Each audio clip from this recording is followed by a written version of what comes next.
अतीक सरकार साहब, आप लोक हिंद पार्टी के जो है राष्ट्रीय अध्यक्ष हैं। आपने ये पार्टी का निर्माण कब किया? नमस्कार।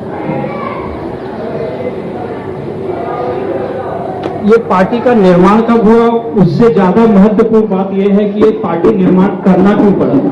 जी, महत्वपूर्ण बात यह है कि आज जो आप लोग देख रहे हैं, भिन्न भिन्न तरह की पार्टियां हैं और कोई आज सत्ता में होके जनता के साथ जुल्म कर रही है और कोई विपक्ष में होके और समर्थन में होके भी लोगों का काम नहीं हो पा रहा है, जिसके वजह से हम लोगों ने एक अपना संकल्प लिया, एक टीम बनाई और सोचा कि अगर जनता का काम करना है, लोगों के लिए काम करना है, उनके हित में कुछ करना है तो अपनी खुद की पार्टी बना के खड़ी करनी पड़ेगी, नहीं तो हम किसी का कोई काम नहीं कर पाएंगे। बहुत पहले से हमने ये सोच रखी थी और हम पहले से समाज सेवा में लगे हुए थे, लेकिन कुछ ऐसी पार्टियां, कुछ ऐसे लोग जो है जो जनता के सेवक कहने के लिए हैं, लेकिन वो जनता के दुश्मन है, जनता के खून चूसने वाले ऐसे दीमक हैं जो जनता के नाम से सरकारी योजनाएं लाते हैं और अपने घर पहुंचा लेते, अपने घर पे अपने रख लेते हैं और वो बड़े तो हो रहे हैं, जनता को बड़ा नहीं कर, बड़े तो हो रहे हैं, अपने लोगों में बड़े हो रहे हैं और उनके 4 पीढ़ियां बैठ के खाए इतना बना लेते हैं, लेकिन जनता तक कुछ नहीं पहुंचता। इसलिए हमने सोचा कि अपनी एक पार्टी, जनता की पार्टी होनी चाहिए जिसका नाम है लोक हिंद पार्टी। ये हिंद के लोगों की पार्टी है, भारत के लोगों की पार्टी है, इसमें कोई जात पात नहीं है। हम समता मूल समाजवाद की बात करते हैं, समान अवसर की बात करते हैं। हम कहते हैं सबका देश सबका साथ। विकास जब हम सत्ता में आएंगे तब बात करेंगे, लेकिन सबका देश और सबका साथ होगा और यहाँ पे देश के लिए लड़ना है, देश के लिए पढ़ना और देश के लिए मरना है। हमारी सोच ये है कि महिलाओं के लिए सबसे पहले ये जो हमारी माँ बहनें हैं, जो बेटियां हैं, पहले इनकी सुरक्षा की बात होगी, इनके सम्मान की बात होगी, इनके शिक्षा की बात होगी और इनको सेव करने की बात होगी। आप धाराएं कितनी भी ले आए, धारा आप 3 तलाक पे ले आए या धारा 370 ले आए, जब महिलाओं का सम्मान नहीं होगा, आज बेटी पढ़ाओ बेटी बचाओ का नारा देते हैं और अब हमें समझ में आता है कि बेटी पढ़ाओ और बेटी पढ़ाओ का नारा आपने हमें नहीं दिया था। आपने कहा कि अलर्ट रहना, हम आ रहे हैं, बेटी को बचाओ, हम लोगों से बेटी को बचाओ। तो ये जो आपने नारा दिया था बेटी बचाओ, ये अब हमें जाके समझ में आया। और मैं याद करता हूँ बापूजी गांधी जी को, कि जब गांधी जी लाठी लेके चलते थे, उन्होंने कभी उस लाठी का इस्तेमाल नहीं किया, लेकिन आज अगर बापू होते तो उस लाठी का इस्तेमाल किया जाता और अपनी बेटियों को देते और कहते इस लाठी का इस्तेमाल उस पर करो जो आप पे जुल्म करता है।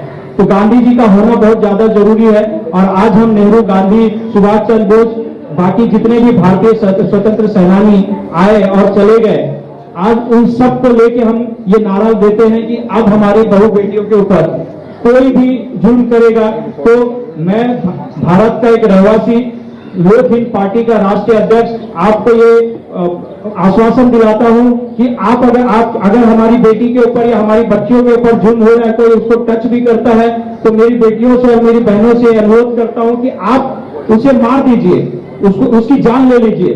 केस हमारी लोक हिंद पार्टी लड़ेगी, आपका ये भाई अतीक सरकार लड़ेगा आपके खिलाफ आपके हित में केस लड़ेगा, उनके खिलाफ केस लड़ेगा। और संविधान भी, हमारे बाबा साहब अम्बेडकर ने एक संविधान दिया है आपको, आप उसका भी इस्तेमाल करिए।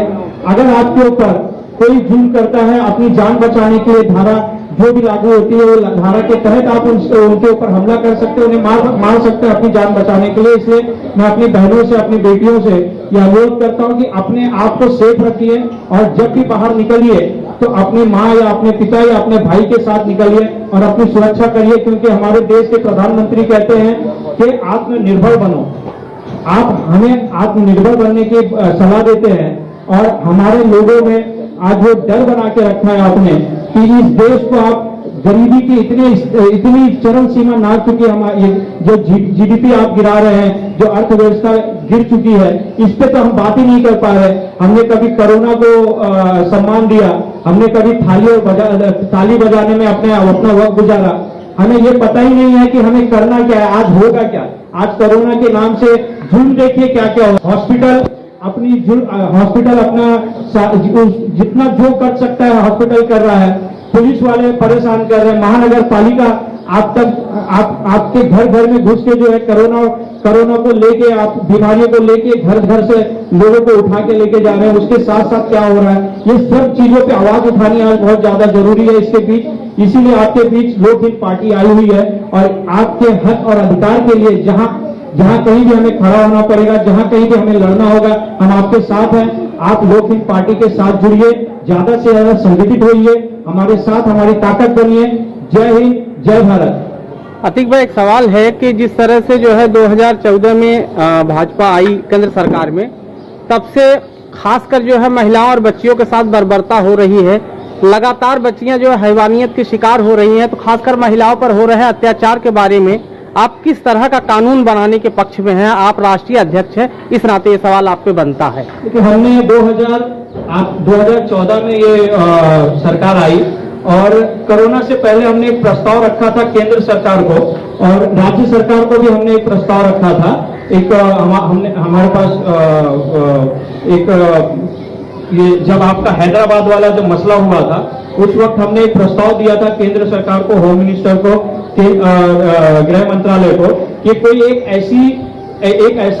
ऐसा कानून पास करिए, ऐसा लॉ लाइए जिसमें हमारी माँ बहनें सुरक्षित रहें, सेफ रहें। और उस कानून के ऊपर काम भी होना चाहिए था, लेकिन ये कानून पे काम नहीं हो पा रहा है, जिसकी वजह से हम फिर से उनके उस पे काम कर रहे हैं और फिर से वो एप्लीकेशन, वो नोटिस भेज रहे हैं हम, और सरकार के ऊपर दबाव बना रहे हैं। सरकार को भेजने का हम जितना प्रयास हो सकता है, जितना काम हो सकता है, हम कर रहे हैं। लोगों का साथ बहुत जरूरी है, संगठित होना बहुत जरूरी है। आज हम फिरकों में बटे हैं, आज हम मजहब के नाम पे बटे हैं, आज हम एक देश में रह के भी कभी हिंदू और मुसलमान और सिख और ईसाई पे बटे हैं, कभी अपने ही मुसलमान धर्म में तो लेके हम फिरकों में बट गए हैं। कभी कोई दाढ़ी की बात करता है, कभी कोई कुर्ते पैजामे की बात करता है, कभी कोई टोपी की बात करता है, कभी पैजामा ऊपर कर लेने की बात करता है, कभी पैजामा नीचे कर लेने की बात करता है। बात तो ये नहीं करता कि हम भारतीय हैं, हम एक होके, हम 85% जो लोग हैं, ये 15% हम पे जो राज कर रहे हैं, इन्हें भगाने की कोई बात नहीं करता। अगर आप इतिहास देखेंगे तो आपको पता चलेगा कि ये जो 85% लोग, ये हम जो लोग थे, हम लोगों ने ही तो भारत बनाया था। हम लोगों ने ही तो, हमारी ही माँ बहनें, हमारे ही जो पूर्वज थे, इन्होंने ही तो वो गोरे अंग्रेजों को भगाया था। ये तो वो अंग्रेजों के साथ मिलके उनकी चाटने वाले लोग थे, उनको वो सब उनको मुहैया करवाते थे जो अंग्रेजों को चाहिए था। लेकिन हम भारतीय जो ST SC OBC शूद्र जो हम हैं, हम लोगों ने ही तो भारत बनाया था, अखंड भारत का निर्माण किया था। लेकिन आज हमें इन अंग्रेजों ने ये जो कानून लाया इन्होंने कि इनके ऊपर डिवाइड एंड रूल किया जाए, इन्हें बांट दिया जाए और वापस हम इन पे राज कर सकते हैं, ये फिर वही शुरुआत होती है। भाई, इस हिंदुस्तान के अंदर सैकड़ों पार्टियां हैं और जितनी भी हर साल जो है तकरीबन मैं समझता हूं कि 10-15 पार्टी आती हैं मैदान में। हर पार्टियां जो है मीठी मीठी बातें करके जो है जनता को कॉन्फिडेंस में लेती हैं और बाद में अपने किए गए वादों को भूल जाती हैं। जनता रोड पे वैसे खड़ी रह जाती है और नेता अपना काम बना के निकल जाता है।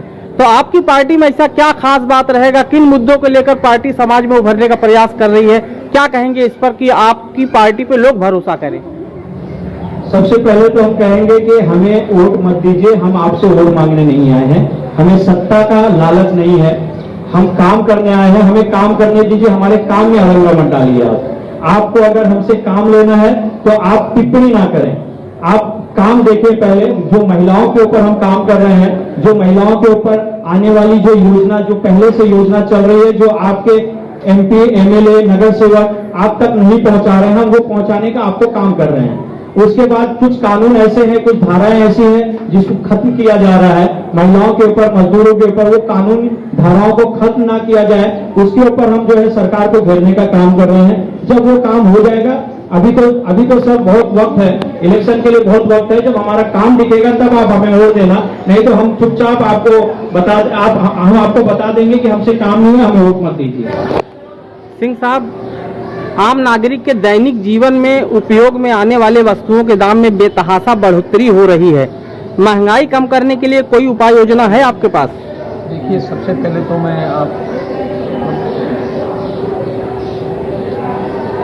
आपने जो सवाल किया है उसका जवाब तो मैं आपको भी दूंगा। सबसे पहले मैं ये चाहूँगा कि जैसा अभी आपने मेरा नाम लिया, परमवीर सिंह, मैं पार्टी का उपाध्यक्ष और जनता का सेवक आपके सामने हूँ। जो आपने सवाल किया बड़ा वाजिब सवाल है कि आज जो महंगाई के ऊपर अपने को लगाम लगानी पड़ेगी और लगाम लगाना बहुत जरूरी है, तो हम लोगों ने इसके ऊपर काम चालू किया। हमारे राष्ट्रीय अध्यक्ष अतीक सरकार साहब हैं, उनके साथ भी हमारी चर्चा हुई। हमारे जो सचिव हैं इंद्रजीत भाई, उनसे चर्चा हुई और हमारे बीच जो अपने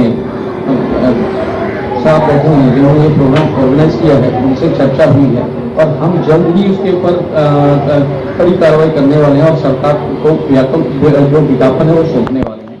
जिससे क्या होगा कि आज जो त्राही त्राही हो गई है, आज जनता त्राही त्राही है साहब। गवर्नमेंट कहती थी लॉकडाउन हुआ, गवर्नमेंट का कहना था आपका बिजली का बिल नहीं भरेंगे तो चलेगा। आज बिल पहले से भी चौगुना बिल आ रहा है, उसके ऊपर कार्रवाई होने वाली है। हम लोगों ने प्लानिंग किया पूरा। एक तो बिल के ऊपर कार्रवाई होगी। जो दूसरा पहला सवाल आपने इनसे पूछा था साहब से कि भाई ये जो है स्कूल की फीस का मुद्दा था, जो उस मुद्दे पे भी हमने कार्रवाई की है, उसके ऊपर भी अभी आपको रिजल्ट जल्दी दिखेगा। तो आप जो सवाल आपने किया उस सवाल का सब जवाब आपको आने वाले 1 महीने के अंदर मिल जाएगा। Thank you. इंद्रजीत जी, जिस तरह से हाल ही में जो है देश में घटना घटी है, चाहे वो हाथरस हो, चाहे भदोही जिला हो, चाहे बलरामपुर हो, क्या कहेंगे ऐसी लगातार हो रही घटनाओं पर? मैं आपके तरफ से माध्यम से बताना चाहता हूँ कि घटना घट रही है, ये जो दुष्कर्म हो रहे हैं दिन ब दिन, इसमें सरकार की नाकामी है। और लोक जनता पार्टी का आने का मकसद भी यही है कि लोगों को जागरूक करना। आज तक लोगों को सिर्फ मूर्ख बनाया गया है, बेवकूफ बनाया गया है, लेकिन जागरूक नहीं किया गया है। उनके अधिकार से उनको वंचित रखा गया है और उनके अधिकार को उनके सामने रखना, उनको बताना, ये हमारी पार्टी का पहला उद्देश्य है। इसके लिए आज हम राष्ट्रीय लेवल पे भी होने के बावजूद आज हमारे महाराष्ट्र राज्य के शिक्षक अध्यक्ष श्री हमारे सैयद जी ने जो ये प्रोग्राम रखा है लोगों को संगठित रखने का, और लोगों को जो ये एजुकेशन के ऊपर काम हो रहा है, और जैसा कि आपने कहा कि मतलब ये जो घटनाएं हो रही है उसके ऊपर मुझे क्या जवाब देना है, मैं तो यही कहूँगा कि मुझे जवाब नहीं देना है, मुझे लोगों को जागरूक करना है। और जो कानून की बात हमारे राष्ट्रीय माननीय श्री अतीक सरकार साहब जी ने कहा है, उसके ऊपर हमको काम करना है, अमल करना है और उसे ही पूर्ण रूप से आज में आने वाले समय में पूरे 1 साल के अंदर पूरे भारतवर्ष में फैलाना है। ये हमारा यही लोकप्रियता है और यही हमारे लोक जनता पार्टी का सिद्धांत है कि हम लोगों तक जाए और इनके जो जरूरत की चीजें हैं या इनके जो अधिकार की बातें हैं उन तक पहुंचाएं। और जो आज तक की सरकार है, आज तक आपने कहा होगा कि बहुत सारे एमएलए, मैं तो ये कहता हूँ कि बहुत सारे पीएम, बहुत एमएलए और बहुत एमपी और बहुत सारे नगर सेवक आ चुके हैं और जा चुके हैं। सबके घरों में कई गाड़ियां हैं, मर्सिडीज बेंज भी है और रोल्स रॉयस भी है, बट गरीबों के पास क्या है? गरीब नहीं होते वो लोग, सभी लोग कॉमन मैन है, एक इंसान है। लोग गरीब के नाम से लोगों को सिर्फ बांटा जा रहा है और तकलीफ दिया जा रहा है। तो गरीबी ये तो नहीं कहूँगा कि खत्म होगा, लेकिन इतना कहूँगा कि अगर जो सक्षम की बात है, आत्मनिर्भरता की बात है, तो हमारी लोक जनता पार्टी लोगों को दिलाएगी और इसके ऊपर ही हमारा लोक जनता पार्टी का काम जारी है। Thank you.